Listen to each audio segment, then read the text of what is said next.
ঈশ্বরচন্দ্র জমিদার অথবা তারাশঙ্করের সেই বিশ্বম্ভর রায় জলসাঘর অথবা কালিন্দী নাটক আপনারা দেখেছেন কালিন্দী।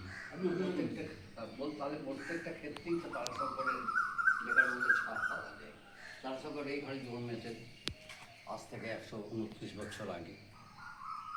তারাশঙ্কর এইখানেই বড় হয়েছেন, লালিত পালিত হয়েছেন। 8 বছর বয়সেই তার পিতৃবিয়োগ হয়। এই উপরেই তার বাবা মারা যান, এই ভালোভাবে মারা যান 69-এ। 8 বছর বয়সেই বাবা মারা যান। তারাশঙ্করের বিবাহ হয় এই ঘরেই ফুলশয্যা। জ্যাঠাইমার বয়স যখন 9 বছর, জ্যাঠামশাইয়ের বয়স তখন 17 বছর, পাশের বাড়িতে একটি মেয়েকে বিবাহ করেন। তারাশঙ্কর আত্মজীবনীমূলক উপন্যাস, যেটা ক্যালকাটা ইউনিভার্সিটি আর্টসে পড়ানো হয়, ধাত্রী দেবতা।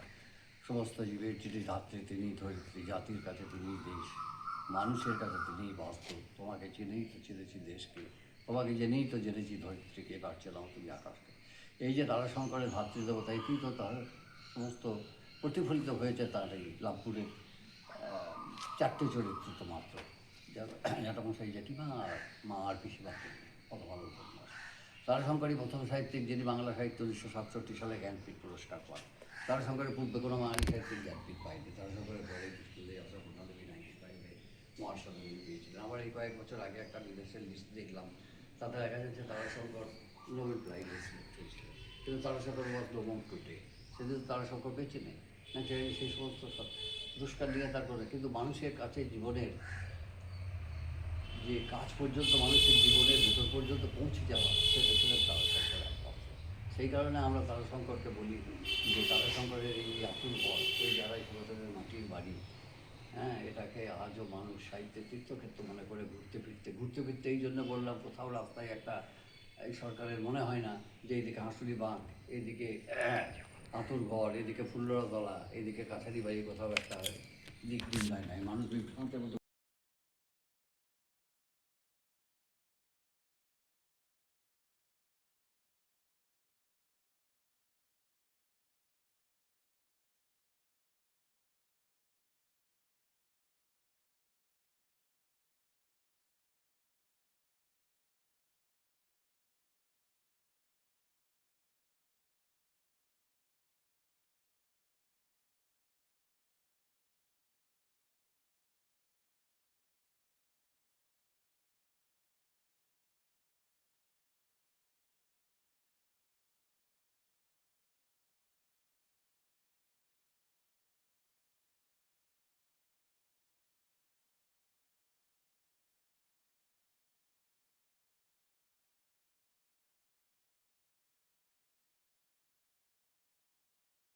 উপাধ্যায়, বাংলার হেড অফ দ্য ডিপার্টমেন্ট, উনি এসেছিলেন এবার বক্তব্য রাখতে।